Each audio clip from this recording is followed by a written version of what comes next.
Mexico city से 55 miles waste में Mexico का सबसे मजबूत और मैक्सिमम सिक्योरिटी वाला प्रिजन मौजूद है, जिसे अल्टीप्लानो के नाम से जाना जाता है। चारों तरफ कंक्रीट की दीवार और कंटीले तारों की फेंस से घिरी ये जेल इतनी मजबूत है कि इसकी सिक्योरिटी के लिए जहां हर वक्त हजारों गार्ड्स मौजूद रहते हैं, तो वही सेल्स में सीसीटीवी कैमरा से कैदियों पर 24 घंटे नजर रखी जाती है।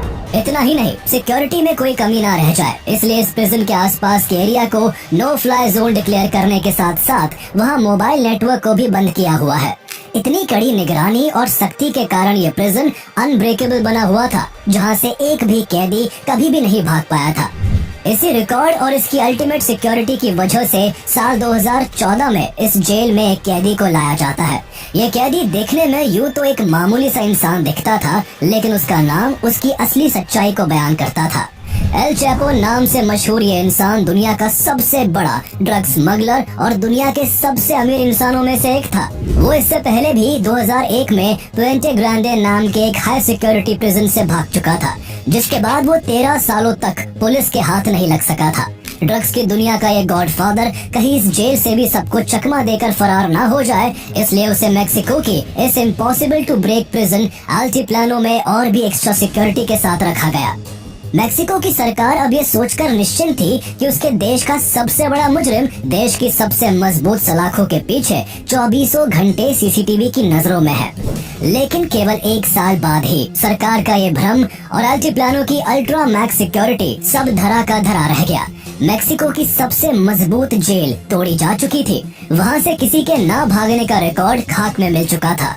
कैमरों के जरिए निगरानी रखने वाले गार्ड्स की नजरों के आगे से एल चैपो टहलते टहलते अचानक अपनी सेल से गायब हो गया था।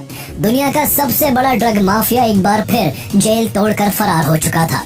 लेकिन सोचने वाली बात है कि एल चैपो आखिर इतनी पुख्ता सिक्योरिटी के बीच इस इनएस्केपेबल प्रिजन से कैसे भाग निकला। आखिर क्यों मेक्सिको से ज्यादा अमेरिका उसे पकड़ने के लिए बेताब था। आखिर क्या है इस एल चैपो की पूरी कहानी। The man with the towel over his head is believed to be El Chapo, being led by Mexican authorities to an airplane bound for Mexico City. This is the moment Joaquin El Chapo Guzman makes the Mexican government look ridiculous.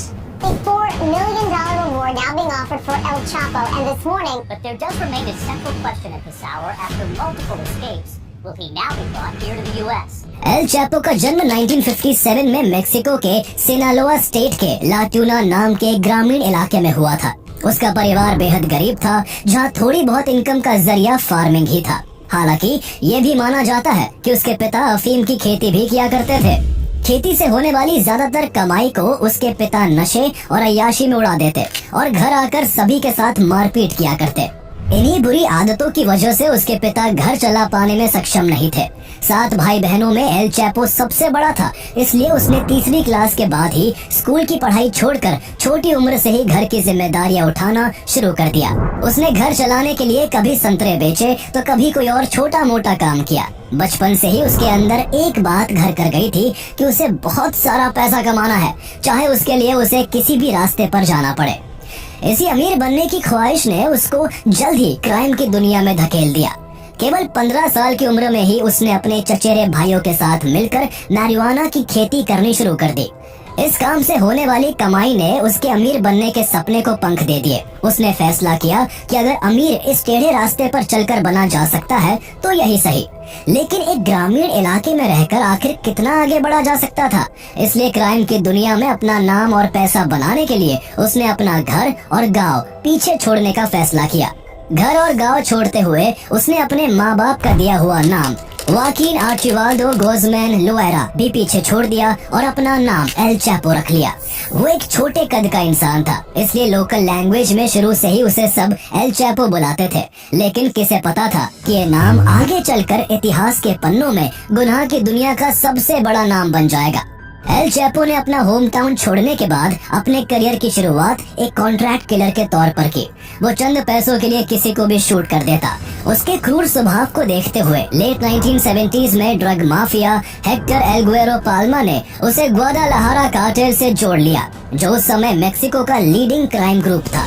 यहाँ L Chapo को Sinaloa reason और US Mexico border की तरफ drug deliveries पर कड़ी निगरानी रखने का काम दिया गया। वो अपने काम के प्रति इतना कठोर था कि शिपमेंट में जरा सी भी देरी होने पर वो ग्रुप के खास एम्प्लॉयज तक को गोली मार देता।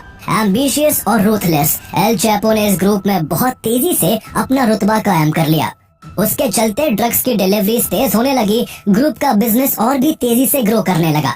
उसकी काबिलियत से खुश होकर 1980s में उसे ग्वादालाहारा कार्टेल के गॉडफादर मिगेल एंजल फेलिक्स गलार्डो से मिलवाया गया। गलार्डो ने उसे डायरेक्टली अपने साथ काम पर रखते हुए सभी लॉजिस्टिक्स को हैंडल करने का इंचार्ज बना दिया। इस तरह एल चैपो ड्रग ट्रैफिकिंग से जुड़ी हर छोटी से छोटी जानकारी हासिल करने लगा। ग्वादालाहारा कार्टेल में सब कुछ सही चल रहा था और उनका ये लीगल बिजनेस मेक्सिको के साथ साथ अमेरिका में भी काफी तेजी से बढ़ रहा था। लेकिन 1989 में इस ड्रग माफिया संगठन को एक बहुत बड़ा झटका लगता है। इस साल कार्टेल के हेड फेलिक्स गलार्डो को ड्रग एनफोर्समेंट एडमिनिस्ट्रेशन DEA के एक एजेंट के मर्डर केस में अरेस्ट कर लिया गया, जिसके बाद उसका कार्टेल बिखर कर कई हिस्सों में डिवाइड होने लगा। इसी मौके का फायदा उठाते हुए एल चैपो ने नॉर्थ वेस्ट मेक्सिको में कई और तस्करों के साथ मिलकर अपना खुद का सिनालोआ कार्टेल बना लिया। वो तब तक ड्रग ट्रैफिकिंग से जुड़ी बारीकियों को जान चुका था, इसलिए उसे अपना कारोबार जमाने में ज्यादा परेशानी नहीं आई। आने वाले सालों में जहां बाकी के कार्टेल गवर्नमेंट की बढ़ती पाबंदियों के चलते ड्रग्स की सप्लाई करने में परेशानियों से जूझ रहे थे, तो वहीं एल चैपो ड्रग्स डिलीवरी के नए तरीके का इजाद कर रहा था। वो ड्रग्स को कभी फायर एक्सटिंग्विशर में डालकर तो कभी उन्हें मिर्ची पाउडर की कैंस में भरकर स्मगल करता। इस तरह वो हर समय अथॉरिटीज की नजरों से बच निकलता। इसके अलावा उसने ट्रांसपोर्टेशन का एक अनोखा जरिया इजाद किया। उसने मेक्सिको और US बॉर्डर के आसपास बहुत सारी एडवांस अंडरग्राउंड टनल्स बनवाए जो कई किलोमीटर तक फैली हुई थी। उन टनल्स में वेंटिलेशन, इलेक्ट्रिसिटी और सप्लाई के लिए व्हीकल्स का भरपूर इंतजाम था। लगभग सभी माफिया ड्रग्स स्मगल करने के लिए या तो रोड का इस्तेमाल करते या प्लेन्स का या फिर समुद्र के रास्ते बोट्स का। पर क्योंकि इन रूट्स पर मेक्सिको और US अथॉरिटीज की सख्त निगरानी रहती थी, इसलिए ज्यादातर कार्टेल पकड़े जाते। लेकिन एल चैपो ज्यादातर सप्लाई टनल्स के थ्रू करता, जिस कारण वो सभी की नजरों से दूर था। इस तरह दिन पर दिन उसका धंधा बड़ा होने लगा और वो अपने नेटवर्क के जरिए मल्टी टन कोकेन को कोलंबिया और मेक्सिको से यूनाइटेड स्टेट्स में भेजने लगा। उसका कार्टेल कोकेन के अलावा मेथाम्फेटामाइन, हेरोइन, एक्सटेसी और मैरिजुआना के प्रोडक्शन और डिस्ट्रीब्यूशन में भी शामिल था। कुछ ही वक्त में सिनालोआ कार्टेल का नेटवर्क 5 कॉन्टिनेंट्स और करीब 50 कंट्रीज में फैल गया और ये दुनिया का सबसे पावरफुल ड्रग ट्रैफिकिंग ऑर्गेनाइजेशन बन गया। एल चैपो की किस्मत के सितारे बुलंदी पर थे। उसका कारोबार आसमान छू रहा था। जैसे जैसे उसकी वेल्थ और उसका कार्टेल आगे बढ़ रहा था, वैसे वैसे वो गवर्नमेंट की नजरों में भी आने लगा था। उसकी ज्यादातर कमाई अमेरिका में ड्रग्स की स्मगलिंग करके होती थी, इसलिए वो मैक्सिकन गवर्नमेंट के साथ साथ US गवर्नमेंट की क्रिमिनल लिस्ट में भी सबसे ऊपर आ चुका था। एक बड़ा नाम बनने से वो गवर्नमेंट्स के अलावा मेक्सिको के अन्य ड्रग माफिया गुटों के निशानों पर भी था। उसके राइवल्स उसको हटाकर अपना धंधा जमाना चाहते थे। इसी जद्दोजहद में मई 1993 में एल चैपो को मारने के लिए उसके राइवल टिजुआना कार्टेल ने उस पर अटैक कर दिया, जो इससे पहले उसके कई मेंबर्स को मार चुका था। इस आपसी झड़प को ग्वादालाहारा के एयरपोर्ट पर अंजाम दिया गया, जहां एल चैपो को निशाना बनाते हुए कई फायर किए गए। इस फायरिंग में वो तो किसी तरह बच निकला, लेकिन इस दौरान 6 लोगों समेत एक पादरी हुआन जीसस पोसाडेस ओकाम्पा की मौके पर ही मौत हो गई। एक हाई प्रोफाइल रिलीजियस फिगर की डेथ से पब्लिक समेत सरकार भी काफी गुस्से में थी, जिसके चलते इस मामले में तेजी से एक्शन लिया गया। फायरिंग में इन्वॉल्व सभी के फोटोज मीडिया में पब्लिश करके उनके नाम के वारंट जारी कर दिए गए। इनमें एक फोटो हुआकिन आर्चिबाल्डो गuzman नाम से एल चैपो का भी था, जो अब आम पब्लिक के बीच भी मशहूर हो चुका था। वो पुलिस से बचने की कोशिश में जगह बदल कर रहने लगा। वो सबसे पहले टोनाला जोलिस को भागा, लेकिन कुछ दिन बाद ही वो वहाँ से निकलकर मेक्सिको सिटी के एक होटल में छिपकर रहने लगा। उसने वहाँ से अपने एक एसोसिएट के हाथों $200 मिलियन अपने परिवार को भिजवाए और करीब इतना ही अमाउंट अपने एम्प्लॉयज को प्रोवाइड कराया, ताकि उसकी एब्सेंस में सिनालोआ कार्टेल बराबर चलता रहे। इसके बाद वो अपना फेक पासपोर्ट बनवाकर ग्वाटेमाला में शिफ्ट हो गया, जहाँ छिपे रहने के लिए उसने ग्वाटेमाला के एक मिलिट्री ऑफिसर को करीब $1.2 मिलियन की रिश्वत दी। लेकिन उसके सारे इंतजाम रखे रह गए और इसी मिलिट्री ऑफिसर की लीड पर 9 जून 1993 को ग्वाटेमालन आर्मी ने उसको गिरफ्तार कर लिया। उसे वहाँ से मेक्सिको लाकर ड्रग ट्रैफिकिंग, ब्राइबरी और कॉन्स्पिरेसी के जुल्म में पुएंटे ग्रांडे नाम के एक हाई सिक्योरिटी प्रिजन में 20 साल की सजा के लिए भेज दिया गया। इस तरह एल चैपो जेल की सलाखों के पीछे जरूर आ गया था, लेकिन उसकी जिंदगी और दिनचर्या में रत्ती भर का भी फर्क नहीं आया था। जहां उसके लिए जेल के अंदर बढ़िया खाने पीने, खेलने, पार्टी करने, टीवी देखने और यहाँ तक कि उसकी गर्लफ्रेंड्स और वाइफ्स के आने तक का पूरा इंतजाम था, तो वही बाहर उसका ड्रग्स का कारोबार बिना किसी रुकावट के बराबर चल रहा था। उसने पैसे के दम पर दर्जनों गार्ड्स और जेल ऑफिशियल्स को खरीद लिया था। मोटी रिश्वत देकर उसने अपनी लग्जरी लाइफस्टाइल और बिजनेस मीटिंग्स का पूरा बंदोबस्त करके अपने ग्रोइंग ड्रग एम्पायर को ऑपरेट करना जारी रखा। उसके लिए सोने पर सुहागा तब हुआ जब उस जेल का deputy director of security Damaso Lopez Nunez नाम का एक करप्ट ऑफिसर बना। एल चैपो उसकी हर एक डिमांड पूरी करता और उसे सूटकेस भर भर के पैसे देता। कैश हो, गाड़ी हो, बंगला हो या फिर कोई और सुविधा, एल चैपो उसे सब कुछ मुहैया करवाता। इस तरह एल चैपो और डमासो की काफी गहरी दोस्ती हो गई, जिसके चलते एल चैपो कैद में रहकर भी आजाद और आराम की जिंदगी जी रहा था। उसकी जेल के अंदर की जिंदगी साल 2000 तक यूं ही मजे में चलती रही, लेकिन इसके बाद उसकी सुविधाओं और कंफर्ट पर खतरा मंडराने लगा। जेल में बढ़ते करप्शन के कारण सरकार ने गार्ड्स और ऑफिशियल्स पर शिकंजा कसना शुरू कर दिया, जिसके चलते साल 2000 के अंत में एल चैपो के दोस्त डमासो को डेप्यूटी डायरेक्टर ऑफ सिक्योरिटी के पद से इस्तीफा देना पड़ गया। वो इस झटके से संभला भी नहीं था कि कुछ दिन बाद 18 जनवरी 2001 को मेक्सिको के सुप्रीम कोर्ट ने एक ऑर्डर जारी किया, जिसने उसकी रातों की नींद उड़ाकर रख दी। सुप्रीम कोर्ट के ऑर्डर के अनुसार अब मेक्सिको अमेरिका को एल चैपो जैसे प्रिजनर्स को सौंप सकता था, जिनकी अमेरिका कई सालों से मांग कर रहा था। दरअसल मेक्सिको दशकों से ड्रग्स के धंधे का अड्डा बना रहा है। अमेरिका के मेक्सिको से बॉर्डर्स मिलने के कारण स्मगलर्स द्वारा वहाँ धड़ल्ले से ड्रग्स की सप्लाई होती रही है। अमेरिका के अंदर लगभग 90% ड्रग केवल मेक्सिको से ही स्मगल होता है, जिसे रोकने के लिए अमेरिकी सरकार हर साल बिलियन डॉलर्स खर्च करती है। जब से एल चैपो ने इस कारोबार में कदम रखा था, तब से वो इस पूरे कारोबार का मैक्सिमम शेयर हासिल कर चुका था। उसके राज में ये कहावत आम हो गई थी कि मेक्सिको के बाहर कोई भी ड्रग्स एल चैपो के इशारे के बिना नहीं जा सकता। उसकी यही पॉपुलैरिटी उसकी दुश्मन बन गई थी। अमेरिका उसे अपने यहाँ ड्रग्स स्मगल कर अमेरिकन यूथ को बिगाड़ने के लिए पनिश करना चाहता था। सुप्रीम कोर्ट के प्रिजनर्स एक्सचेंज वाले ऑर्डर के बाद एल चैपो जेल से भागने को बेचैन रहने लगा। वो अमेरिका के हाथों नहीं आना चाहता था, इसलिए उसने भागने के लिए जेल के गार्ड्स, ऑफिशियल्स और जेल के वार्डन समेत 70 से ज्यादा लोगों को $2.5 मिलियन देकर अपनी साइड कर लिया। इस पूरे काम में उसे एक दिन का भी समय नहीं लगा और 19 जनवरी 2001 यानी कोर्ट ऑर्डर के अगले दिन ही उसने भागने का फैसला कर लिया। उस दिन उसकी इलेक्ट्रॉनिकली सिक्योर्ड सेल को खुला छोड़कर अंदर के सभी सीसीटीवी कैमरास को ऑफ कर दिया गया। इसके बाद एल चैपो बिना किसी मशक्कत के अपनी सेल से बाहर निकला और धुलने के लिए जाने वाले कपड़ों की एक लॉन्ड्री कार्ट में छिपकर बैठ गया। वहाँ से एक गार्ड लॉन्ड्री कार्ट को प्रिजन के फ्रंट गेट तक लाया, जहाँ से एल चैपो को एक गाड़ी में बिठाकर रवाना कर दिया गया। हालांकि एक थ्योरी के हिसाब से वो पुलिस की ड्रेस पहनकर सिंपली वॉक करके जेल से बाहर आया था। इस पूरे एस्केप में उसकी सबसे ज्यादा मदद उसके दोस्त और जेल के एक्स डेप्यूटी डमासो लोपेज न्यूनेज ने की थी, जो आगे चलकर उसके ड्रग के कारोबार का एक अहम चेहरा बनने वाला था। एल चैपो जैसे क्रिमिनल का जेल से इतनी आसानी से भाग जाना मैक्सिकन गवर्नमेंट के लिए बेहद शर्मिंदगी भरा था। गवर्नमेंट ने कार्रवाई करते हुए इस एस्केप में इन्वॉल्व सभी गार्ड्स और यहाँ तक कि वार्डन को अरेस्ट कर जेल में डाला। वहीं जेल से भागने के बाद एल चैपो अपने अड्डे पर आजाद जिंदगी जीने लगा। वो पुलिस और सरकार के डर से छिपकर बैठा नहीं रहा, बल्कि उसने सिनालोआ कार्टेल को और भी एक्सपैंड करना शुरू कर दिया। उसने देश विदेश के अन्य माफियाओं के साथ मीटिंग्स कर उन्हें अपने साथ मिला लिया और उसका कारोबार अब और भी स्पीड से ग्रो करने लगा। वो ड्रग ट्रैफिकिंग में इतना बड़ा मास्टर बन चुका था कि एक तरफ वो इस कारोबार में अपने राइवल से 4 कदम आगे था, तो वहीं दूसरी ओर गवर्नमेंट अथॉरिटीज की पकड़ से भी कोसों दूर था।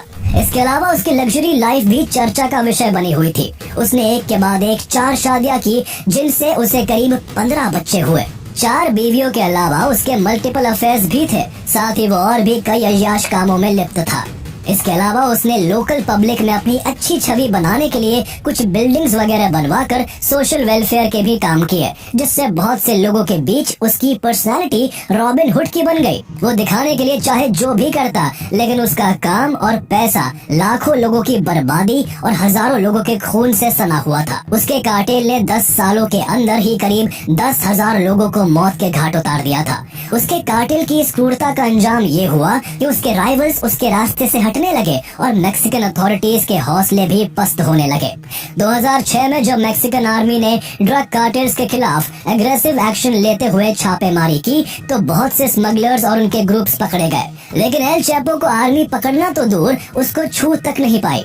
एल चैपो के खुले घूमने से नतीजा ये हुआ कि उसका सिनालोआ कार्टेल पूरे मैक्सिको की ड्रग ट्रेड का 40 से 60% हिस्सा कंट्रोल कर हर साल $3 बिलियन का रेवेन्यू जनरेट करने लगा। L Chapo leading drug trafficker बन चुका था और 2009 में फोर्ब्स मैगजीन के हिसाब से वो दुनिया के सबसे अमीर इंसानों की लिस्ट में 701 नंबर पर था। उसकी नेटवर्थ उस समय $1 बिलियन से भी ज्यादा एस्टिमेट की गई थी। उसकी इस कमाई का सबसे बड़ा हिस्सा अमेरिका में ड्रग स्मगल करके होता था, इसलिए अमेरिका उसके पीछे हाथ धोकर पड़ा हुआ था। अपने देश के अंदर इस बढ़ती ड्रग ट्रैफिकिंग को रोकने के लिए अमेरिका एल चैपो को पकड़वा कर अमेरिकन प्रिजन में कैद करके रखना चाहता था। इसी कोशिश में अमेरिका ने उसे पब्लिक एनिमी नंबर 1 डिक्लेयर करते हुए उसे पकड़ने से जुड़ी कोई भी इम्पोर्टेंट लीड देने के लिए $5 मिलियन का रिवॉर्ड डिक्लेयर कर दिया। साथ ही अमेरिकन एजेंसीज ने मैक्सिकन गवर्नमेंट को फंडिंग और हर संभव मदद भी दी ताकि एल चैपो को पकड़ा जा सके। लेकिन इतनी सब तैयारियों के बीच भी एल चैपो जेल से भागने के बाद 13 साल तक फरार रहा। मिलिट्री उसे जब पकड़ने आती, उसे पहले ही खबर लग जाती और वो भाग निकलता। लेकिन इस भागदौड़ में मिलिट्री ने उसके कई मेंबर्स और बॉडीगार्ड्स को अरेस्ट कर लिया था। उन्हीं में से एक बॉडीगार्ड ने मिलिट्री को एक बड़ी लीड देते हुए खुलासा किया कि एल चैपो जल्द ही अपनी एक एक्स वाइफ से मिलने अपने एक सेफ हाउस जाएगा। इस दौरान यूएस की मदद से मैक्सिकन अथॉरिटीज ने एल चैपो के खास एसोसिएट्स का फोन भी ट्रैक कर लिया था, जिससे उसकी हर एक मूवमेंट को मॉनिटर किया जा रहा था। 16 फरवरी 2014 को एल चैपो अपनी एक्स वाइफ से मिलने एक सेफ हाउस गया। वहाँ उसने किसी को कॉल करने के लिए जैसे ही अपने एक एसोसिएट का फोन ऑन किया, अथॉरिटीज को तुरंत उसके वहाँ होने की खबर लग गई। मैक्सिकन मिलिट्री ने कुछ ही देर में वहाँ धावा बोल दिया, लेकिन उस घर का स्टील गेट इतना मजबूत था कि उसे तोड़ने में ही मिलिट्री को काफी समय लग गया। मिलिट्री जब अंदर गई तब तक देर हो चुकी थी और एल चैपो बाथटब के नीचे बनी एक खुफिया टनल से भाग चुका था। लेकिन उसका इस तरह बार बार भागकर बच निकलना ज्यादा दिनों तक नहीं चल सका। वो इस बार सेफ हाउस से भागकर माज़ात्लान गया था, जहां यूएस एजेंट्स ने मैक्सिकन मरीन्स के साथ मिलकर उसे पकड़ने के लिए बेस सेटअप कर लिया था। अथॉरिटीज को उसकी लोकेशन का पता लगाने में ज्यादा वक्त नहीं लगा। 5 दिन बाद ही 22 फरवरी 2014 को एक होटल के 4th फ्लोर के एक कमरे पर धावा बोला गया, जिसके अंदर एल चैपो छिपकर बैठा हुआ था। इस बार उसे भागने का कोई मौका नहीं मिला और मैक्सिकन मरीन्स ने उसे फौरन अरेस्ट कर लिया। एल चैपो को पकड़कर इस बार मैक्सिको की सबसे सिक्योर्ड जेल अल्टीप्लानो में डाला गया। मैक्सिको सिटी से 55 माइल्स वेस्ट में मौजूद इस जेल की सिक्योरिटी इतनी मजबूत थी कि यहाँ से एक भी कैदी भागने की हिमाकत नहीं कर सका था।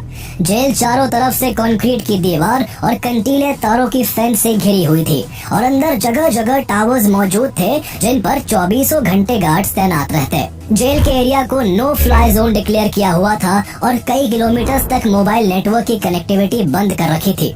इसके अलावा जेल में 750 कैमरास द्वारा 24 घंटे कैदियों पर निगरानी रखी जाती। कुछ खास गार्ड्स को केवल कैमरों से मिल रही फीड को मॉनिटर करने के लिए रखा हुआ था। इस तरह इस पुख्ता जेल से कोई कैदी भागना तो दूर, भागने की प्लानिंग भी नहीं कर सकता था। इस जेल की इसी मजबूती के कारण एल चैपो को इस जेल की सलाखों के पीछे भेज दिया गया, जहां उस पर हर एक सेकंड नजर रखी जाती। एल चैपो के अल्टीप्लानो में कैद होने से पब्लिक और मैक्सिकन गवर्नमेंट तो निश्चिंत हो चुकी थी, लेकिन अमेरिका को अभी भी डर सता रहा था। अमेरिका को पता था कि एल चैपो के जेल में होने से भी न तो उसका कारोबार रुकने वाला था और न ही अमेरिका में ड्रग्स की सप्लाई बंद होने वाली थी। इसके अलावा अमेरिका को डर था कि वो कहीं फिर से जेल तोड़कर न भाग जाए, इसलिए अमेरिका ने मैक्सिको की गवर्नमेंट से एल चैपो को उसे सौंप देने को कहा। लेकिन मैक्सिकन अथॉरिटीज ने ऐसा करने से मना कर दिया। मैक्सिकन प्रेसिडेंट एनरिके पेना निएतो ने तो यहाँ तक कहा कि मैक्सिको अपने कैदियों को संभालने के लिए कैपेबल है और एल चैपो पिछली बार की तरह जेल से नहीं भाग सकेगा। लेकिन मेक्सिको के प्रेसिडेंट को उस वक्त इस बात का अंदाजा भी नहीं था कि आगे चलकर उन्हें उनके ये शब्द भारी पड़ने वाले थे, क्योंकि जेल में मौजूद शातिर एल चैपो की भागने की तैयारी उस दिन से ही शुरू हो गई थी जिस दिन उसे अल्टीप्लानो में लाया गया था। उसने कुछ ही दिनों में मेक्सिको के इस मैक्सिमम सिक्योरिटी प्रिजन से भागने का प्लान बनाकर अपनी सबसे खास बीवी एमा कोरोनेल को बता दिया, जो अक्सर उससे जेल में मिलने आया करती थी। उसकी ये बीवी एमा एल चैपो से 30 साल से ज्यादा छोटी थी। इतना एज गैप होने के बाद भी उसकी एल चैपो से अंडरस्टैंडिंग काफी अच्छी थी और वो उसके क्राइम्स में बराबर इन्वॉल्व रहती थी। यही वजह थी कि एल चैपो ने इस जेल से खुद को निकालने की जिम्मेदारी एमा को सौंपी, जिसने प्लान को एग्जीक्यूट करने के लिए अपने साथ एल चैपो के 4 बेटों और उसके पहले जेल के ex deputy director Damaso Lopez Nunez को शामिल कर लिया। डमासो लोपेज तब से ही बेरोजगार हो गया था जब से उसे करप्शन के चलते जेल के डेप्यूटी डायरेक्टर के पद से हटा दिया गया था। काम की तलाश ने उसे एल चैपो के कार्टेल का हिस्सा बना दिया था।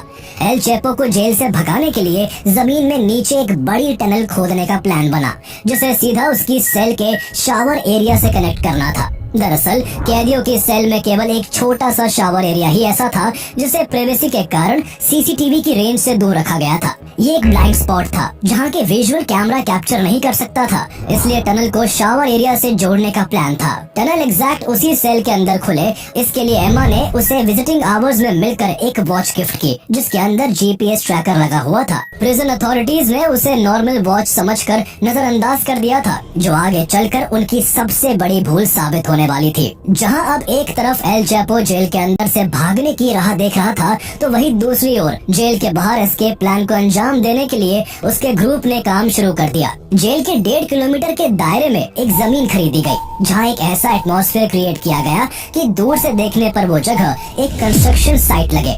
वहाँ से जमीन में कई फीट नीचे टनल खोदने का काम शुरू हुआ, जिसमें कई वर्कर्स द्वारा टर्न बाय टर्न दिन रात काम किया जाता। दिन, हफ्तों और महीनों तक सुरंग बनने का काम चलता रहा, लेकिन प्रिजन अथॉरिटीज को कानों कान खबर तक नहीं लगी। करीब 1 साल में एल चैपो की गैंग ने करीब 350 ट्रक मिट्टी खाली कर 1.5 किलोमीटर लंबी और करीब 1.7 मीटर ऊंची टनल बनाकर तैयार कर दी, जिसमें लैंप्स और वेंटिलेशन पाइप्स लगाकर हवा और बिजली का भी पूरा बंदोबस्त था।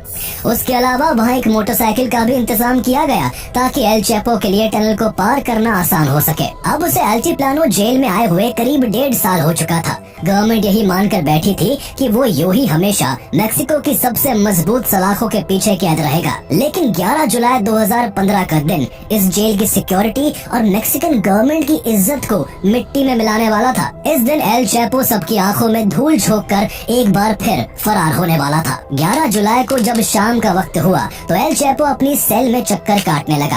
वो बार बार शावर एरिया की तरफ जाता और फिर वापस आकर टहलने लगता।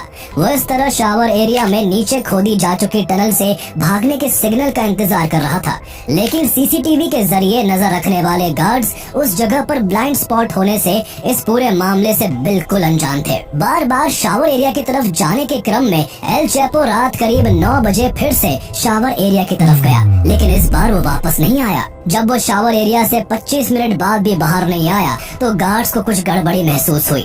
उन्होंने उसकी सेल खोलकर जैसे ही शावर एरिया की तरफ जाकर देखा तो उनके पैरों के नीचे से जमीन खिसक गई। उस छोटे से एरिया में 20 बाय 20 इंच का एक होल था, जिसके कई फुट नीचे सुरंग बनाई गई थी और वहाँ नीचे उतरने के लिए एक सीढ़ी भी लगी हुई थी। सीढ़ी से नीचे उतरकर गार्ड्स टनल में आगे बढ़ते रहे, जो करीब 1.5 किलोमीटर दूर उसी कंस्ट्रक्शन साइट पर जाकर खत्म हुई जिसे एल चैपो की गैंग ने खरीदा था। अल्टीप्लानो की चारों ओर लगी फेंस, वहाँ तैनात हजारों गार्ड्स और 24 घंटे निगरानी रखने वाले सैकड़ों कैमरास की सिक्योरिटी, सब कुछ रखा का रखा रह गया। एल चैपो फिर से सभी को चकमा देकर फरार हो चुका था। उसका दोबारा जेल से भागना मैक्सिकन गवर्नमेंट और खासकर प्रेसिडेंट पेना नियतो के लिए बेहद ही शर्मिंदगी की बात थी। जहां देश विदेश में बदनामी हो रही थी, वही अमेरिका मैक्सिकन अथॉरिटीज को इसके लिए फटकार रहा था। इस घटना के बाद मैक्सिकन गवर्नमेंट ने फिर से हरकत में आकर अल्टीप्लानो के कई सस्पेक्टेड गार्ड्स पर कड़ी कार्रवाई की, क्योंकि इस एस्केप में भी कहीं न कहीं प्रिजन अथॉरिटीज का इन्वॉल्वमेंट था। इसके बाद गवर्नमेंट ने उसको फिर से पकड़ने के लिए देश के बहुत से हिस्सों को लॉकडाउन कर जगह जगह आर्मी को तैनात कर दिया। साथ ही उससे जुड़ी इंफॉर्मेशन देने वाले के लिए 60 मिलियन मैक्सिकन पेसोस का रिवॉर्ड डिक्लेयर कर दिया गया। लेकिन इतना सब करने के बावजूद भी महीनों तक एल चैपो का कोई नामो निशान नहीं मिल सका। उसे पकड़ने के लिए मैक्सिकन मिलिट्री के साथ दुनिया भर की टॉप लॉ इन्फोर्समेंट एजेंसीज भी शामिल हो गई। लेकिन हैरानी की बात ये थी कि जहां एल चैपो को मोस्ट वांटेड डिक्लेयर करके दुनिया की टॉप एजेंसीज ढूंढने में लगी हुई थी, वही अक्टूबर 2015 में वो हॉलीवुड एक्टर शॉन पेन को इंटरव्यू दे रहा था, जिसमें वो बड़े ताव से खुद को दुनिया का सबसे बड़ा ड्रग माफिया बता रहा था। लेकिन इस माफिया की किस्मत ने एक बार फिर पलटी मारी, जिससे उसके आजाद घूमने के दिन जल्द ही खत्म होने वाले थे। मैक्सिकन मरीन्स, आर्मी और फेडरल पुलिस समेत मैक्सिको की सभी फोर्सेस उसे पकड़ने के लिए दिन रात एक कर रही थी। इसी कोशिश में 8 जनवरी 2016 को उन्हें एक पुख्ता लीड मिली, जिसे फॉलो करते हुए नदन सिनालोआ के लॉस मोचिस शहर में एक घर पर रेड की गई। उस घर के अंदर एल चैपो और उसके कई साथी मौजूद थे। अथॉरिटीज को रोकने के लिए उसके साथी फायरिंग करने लगे, जिसके जवाब में फोर्सेस ने भी ताबड़तोड़ गोलियां बरसाना शुरू कर दिया। इस शूटआउट में एल चैपो के 5 लोग मारे गए, लेकिन इसके चलते एल चैपो को कुछ टाइम मिल गया, जिस वजह से वो वहाँ से भी एक सीक्रेट टनल से होकर भाग निकला। उसने टनल से बाहर निकलकर एक कार को बंदूक की नोक पर रोका और वहाँ से फरार होने लगा। लेकिन इस दिन किस्मत एल चैपो की साइड नहीं थी। वो कार से लॉस मोचिस के साउथ में करीब 20 किलोमीटर दूर ही पहुँच पाया था कि तभी उसे चारों ओर से मिलिट्री की लहराती बंदूकों ने घेर लिया। उसने उन्हें भी रिश्वत देने की कोशिश की, लेकिन ये करप्ट सोल्जर्स नहीं थे जो बिक जाते। उन्होंने उसे फौरन दबोचकर कस्टडी में ले लिया। उसे कुछ दिन मेक्सिको की उसी अल्टीप्लानो जेल में रखा गया, जहां से वो पहले सुरंग बनाकर भागा था। इस बार भी उसकी गैंग उसे सुरंग खोदकर भगाना चाहती थी, लेकिन कहानी में मोड़ तब आया जब इस बार मैक्सिकन अथॉरिटी एल चैपो को अमेरिका को सौंपने को तैयार हो गई। पकड़े जाने के कुछ वक्त बाद 2017 में एल चैपो को अमेरिका ले आया गया। जिस अमेरिका के हाथों पकड़े जाने से एल चैपो घबराता था, वो अब उसी के कब्जे में था। उस पर न्यूयॉर्क की फेडरल डिस्ट्रिक्ट कोर्ट में कई महीनों तक ट्रायल चला। उसे कोर्ट तक लाने ले जाने में सिक्योरिटी इतनी टाइट रखी जाती कि जब उसे रोड से गाड़ी में बिठा कर ले जाया जाता तो ट्रैफिक को रोक दिया जाता और पूरे सफर के दौरान ऊपर हेलीकॉप्टर से निगरानी की जाती। इतने मजबूत इंतजाम करके अमेरिका उसे भागने का 1% भी मौका नहीं देना चाहता था। अमेरिकन अथॉरिटीज के इंतजार की घड़ी जल्द ही समाप्त हो गई और 2019 में फेडरल कोर्ट ने एल चैपो को ड्रग ट्रैफिकिंग, मनी लॉन्ड्रिंग और मर्डर कॉन्स्पिरेसी जैसे 10 क्रिमिनल केसेस में दोषी करार दिया। कोर्ट ने उसे उम्र भर की सजा सुनाते हुए $12 बिलियन का जुर्माना भरने का आदेश दिया। तब से दुनिया का सबसे बड़ा ड्रग माफिया और tunnel king L Chapo US के सुपर मैक्स प्रिजन में जिंदगी भर की सजा काट रहा है। हालांकि यूएस अथॉरिटीज को आए दिन कोई ना कोई ऐसी रिपोर्ट मिलती रहती है जिसमें एल चैपो के फिर से भागने का शक जताया जाता है। इस तरह अमेरिकन अथॉरिटी को भी हरदम एक डर सा लगा रहता है कि ना जाने ये शातिर मुजरिम कब, कहां से और कैसे भाग निकले।